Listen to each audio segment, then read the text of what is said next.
loolu logique boobu bu ci demoon corps de contrôle yi ci mel ne OFNAC yi ci mel ne IGE ku ci mel ne. Cour des yeneen kuréel yi Cour des comptes. doon fii tudd ay nitu APR di leen tuddaat am na si benn waaye dama koy bañ a tudd ki nekk kudd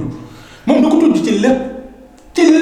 mënul indi weddi bu leer mënul indi dara gars yi bàyyi ko mun kon na nekk kudd waxuma la sax man du ma yéene sax jàpp ni di ko yóbbu mais mu continuer di occuper poste bi mu di dem ay Podor wala Matam di fa organiser ay mbir waxuñ tunu jugee ci wàllu organiser ay mbir ay 300 millions comme si daal ku ma am ndey ku ma amul ndey nga dem port ba la fa amoon ak Cheikh Kanté nga ñëw ku ci mel ne yeneen kuréel yoo xam ne tey ñu ngi ci nguur gi ñu tudd leen ay kayitu leen tudd ñu publier ko ba tey ñu amul benn poursuite contre ñoom. xam nga bu ñu waxee tudd rek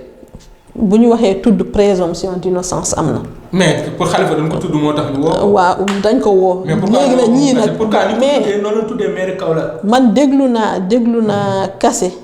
si benn émission bëgg ma wax benn télé mu ne dossier ñu ngi si procureur de la République. ñooñu présomption lañ leen di jox d'innocence ba saa yu procureur bi convoqué ba procès bi jàll ba ñu confirmer ni que def nañ dara wala def ñu dara. président tegu ci cooncoon. dégguma teg na ci cooncoon est-ce que wax na ko man de dégguma ko man. su dee waxoon na ko man dégguma ko mais dégg naa chargé de communication à la présidence loolu c'est une source boo xam ni fiable. bu ne. Non, je pense pas parce que ñeme na dem ba ci télé ne dossier mu ngi ci procureur fekk nekkul ci procureur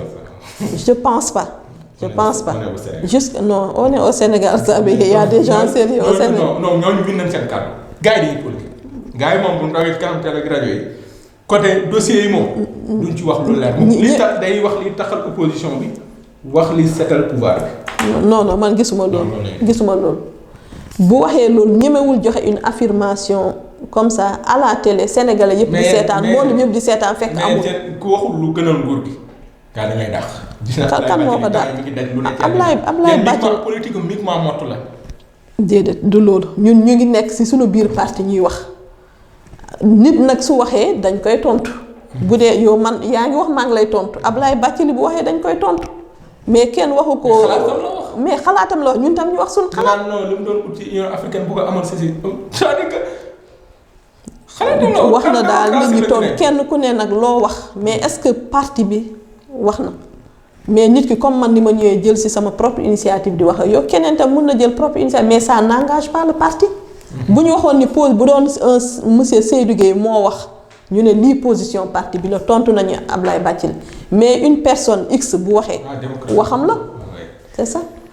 léegi ñu ñëw seen biir parti seen gox bi ngeen dëkk yéen Banda mooy maire bi. est-ce que yéen seen nekkin foofu dëgër na. ñun suñu nekkin foofu. dëgër na parce que du leen dégg ngeen di bouger Padois dañuy dégg yeneen lii mais du leen dégg. ñu ngi bouger. Banda rek la ñuy dégg mais Banda il est parce que il est le maire. mais ay responsable mais tey jii Fonds national de crédit pour les femmes tey jii nga war a mobiliser les femmes taxaw wane sa bopp. wane sama bopp ay meeting yooyu man ñun nekkuñu ci loolu man li ma sama démarche bi may def je suis dans le social je suis dans le développement au niveau de la Padoie. maa ngi dem di def proximité pas plus tard que démb bi ma wàccee j'ai fait 3 maisons en jour de semaine week-end damay dem le maximum de maisons ku am dëj ma dem ma jaale la waxtaan ak yow de temps en temps ma dem seeti ay quelques kër ma ñëw ma toog. am nañ fa tamit ñu ngi yëngatu ñu ngi ci inscription yi mbootaay yi tamit jigéen ñi ñu ngi leen di dajale même sama kër am na chaque mois ay mbootaay yoo xam dañ fay daje ñu ngi koy def donc te ñu ngi ci li ma la wax ñu ngi ci social bi ñu ngi ci développement bi man en personne ñun Padois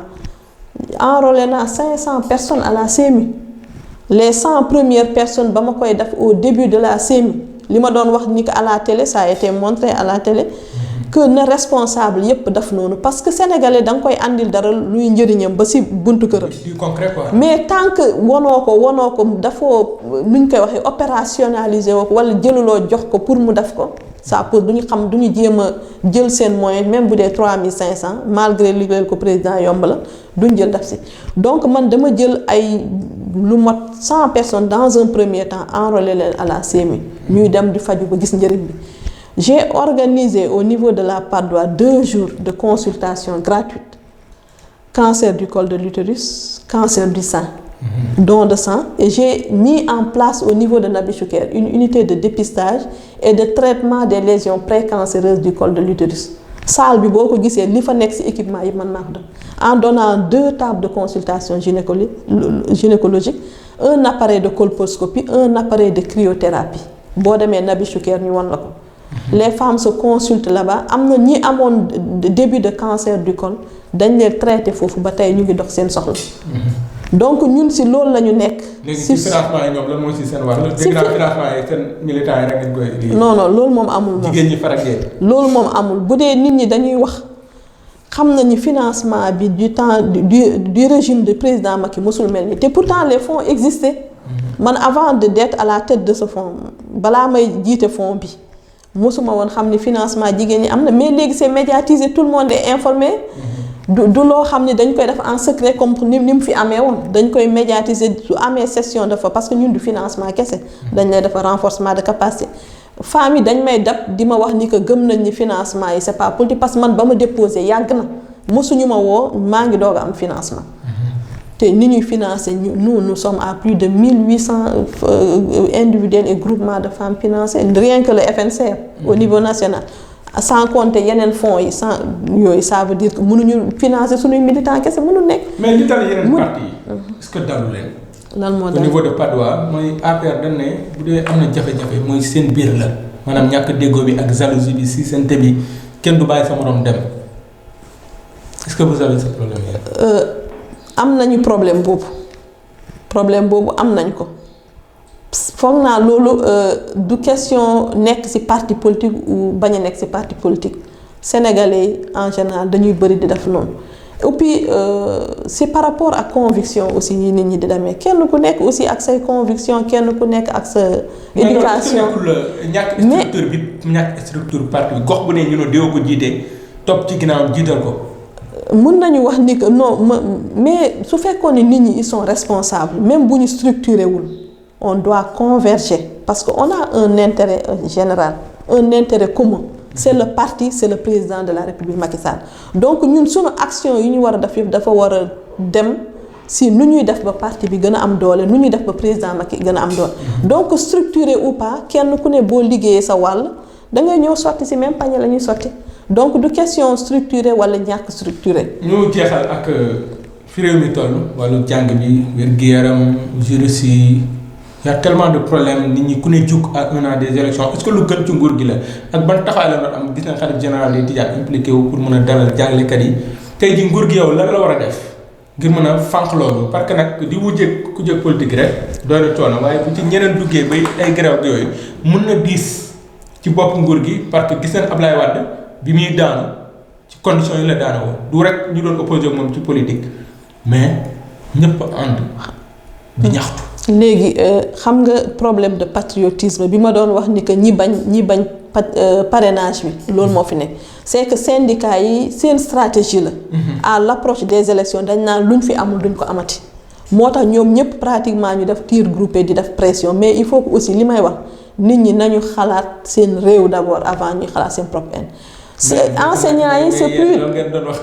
bi la patrie avant le parti. bien sûr mais non jiitaluñu parti bi jiitaluñu parti bi ñoom tamit ñu jiital seen njariñ balaa. jiitaluñu parti bi ñun ñi nekk ci biir parti bi xam nañu jiitalu bu ñu jiitaloon parti bi duñu waa responsable APR yi duñ sacrifié wu comme xam nañ li fi xewoon. mais jàngalekat yi digg mais yaa ngi wax côté santé mais côté santé yaa ngi wax. côté santé bi kii mais au lieu que ngay wax affaire ñaxtu yi mais waxal li ñu réaliser. non li ñu réaliser man. mais lu ñu il faut ñu wax ko. mais doo chargé de communication man du ma chargé de communication. yow bàyyi naa la nga wax li nga def te Nabi Choucair ga mais non mais li ma bëgg a wax ni que mooy ni que nit mënuloo satisfaire tout le monde mënul nekk. mënuñu am un régime lu ñu digee non jëleen ay engagement yëpp gars yi ko fi signé woon gars yi dañ ne le respect des accords. le respect des accords ñu ngi si. yow accords yi ñaata moo si des mais mënuñu ko réaliser ci benn temps mais ñu ngi si la preuve li ñu réaliser ci accords yi li moo gën a bëri foofu que li nga xam ne réaliser guñ ko li may wax rek nit ñi nañu xalaat d'abord seen réew bala ñuy xalaat seen problème et puis président Macky Sall lim fi def benn président mosu ko def nañu bu dee dëgg la ñuy wax lim fi def mooy ni que ñëw sénégalais yépp yem ci biir Sénégal président bu fi ñëwoon doo xalaat ki nekk fongole mi koo xam ni toogul ci banc école koo xam ni liggéeyul ci bureau mais moom dafa tax sénégalais bu nekk gis nga sa bopp ci Sénégal sénégalais bu nekk di nga am sa wàll ci budget Sénégal kan moom moo sax imaginer daf couverture maladie universelle kenn mosu ko xalaat boo nekkul ci administration wala nekkoo ci privé yow tu te prends en charge à 100% alors que ñoo ñëw gën a néew doole nga am un président boo xam ne ñëw na xalaat ñooñu bourse sécurité familiale yi boo amul woon boo nekkul woon ci bureau amoo woon contrat de travail sa doom du fayee ko caisse de sécurité sociale ñeneen ñi caisse de sécurité sociale bu ñuy fayee ko parce que am nañ doom ñeneen ñi am doom ñi duñ fayee ko dara mais bourse bi de sécurité bourse familiale bi dafay ñëw compenser loolu paysans yi tey li ñu am li ci seen mbay ñàkk jëriñu loolu amoon na fi mais tey paysan bu am buy def sax agriculture familiale tey am nga ay revenu paysan seen gerte gi mais gerte bi nag justement sénégalais yi nag foofu nag mooy loo xam les politiciens parfois nañ ma baal malhonnêteté daf fay am parce que nit ki booy def ay prévisions mun nga am nga dépasser ses prévisions mun nga am moins que ses prévisions l'essentiel est d'analyser l'écart pour que sooy defati yeneen prévision ñun buñ doon xaar 600 000 tonnes gerte ñu dem ba am 1 million et quelques mais nañu saluer bon boobu et depuis lors président chaque fois mu ngi génne des milliards pour éponger pour jënd gerte paysans yi mais effort yooyu kenn du ko gis moo tax ma ne sénégalais il faut que ñu yeewu politiciens yi du ñu jël en otage nañu xam suñu intérêt parce que liñ fi def ci mbay mi kenn mësu ko fi def luñ fi def ci électrification rurale nañu waxante dëgg kenn mësu ko fi def luñ fi def ci accès à l'eau kenn mësu ko fi def santé bi kenn mësu ko fi def nañu waxante dëgg on a un président qui pense à tout le monde ku nekk fa nga nekk sa problème bu nga am muy xool naka la koy saaf pour une première dans l'histoire du Sénégal donc mais tout n'est pas parfait mënuñu xëy régler problème yépp yàlla rek moo mën a def lu xam ni kenn du ci wax dara le prophète sax sallallahu alayhi wa sallam dañ ko doon di nga donc bu ñu nekk di jël seen parrainage bi d'accord ci ñu coow ko Khalifa Sall téye nañ ko ñu coow ko bëgg a jël yépp peinture président Macky muñu alors que sénégalais mu ngi see dox ci seen soxla guddi ak bëccëg politiciens yi bu ñu nax nit ñi nañuy wax nit ñi dëgg sooy wax il faut être sérieux sooy wax lu baaxul waxal lu baax li mais doo dégg kenn di wax ci bilan président Macky. ah non ci wax na ah mais opposant da ngay honnête da ngay honnête aussi même si tu es opposant mais waxal lii baax na mais buñ ko defee nii mu gën a baax mais dara baax président guddeeg bëccëg mu ngi liggéey luñ fi dugg TER bi ñu ngi koy dingal embouteillage yi am ci Dakar nii ak population bi augmentation population nu muy demee buñ ko bàyyee nii jëluñu ay solution il est le premier président on peut dire koo xam ni dafay def prévision parce que nit ñi dañ doon vivre au jour le jour année mais bu ñu prévoir woon ni que démographie bi nii lay demee kon TER bi duñu xaar ba président Macky ñëw ñu koy doon xalaat. waaw ëllëg lu jar a sóor la ndax du añ du reer mais di la gërëm Aminata Sow waxtaan bi neex na xaw naa la lii nii yëngal pour wax loola mais neex na trop di la gërëm ci disponibilité bi ak teew bi di la ñaanal jàmm tamit ak sa parti ñu bàyyi la nga tàggatoo. man maa lay gërëm di wax ni que tamit li may tàggatoo mooy politiciens yi sooy xeex ak nit na sa affaire leer bul xeex ak koo xam ne ku ñu dénk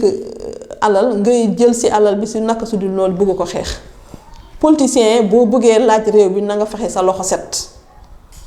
di wax sénégalais aussi bu opposition bi buñ leen gëlëmal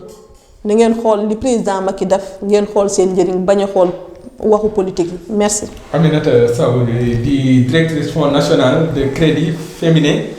de crédit pour les femmes di ko gërëm bu baax di ko sant ci disponibilité bi di la jaajëfal bu baax a baax di am mbégte nag bu rëy dalaloon ci waxtaan seen site la teranga.info ak seen télévision la Teranga TV ci YouTube. di gërëm Benzo Omar Bun Khattab Gueye moo nekkoon ci kàddu gi di leen jaajëfal bu baax a baax.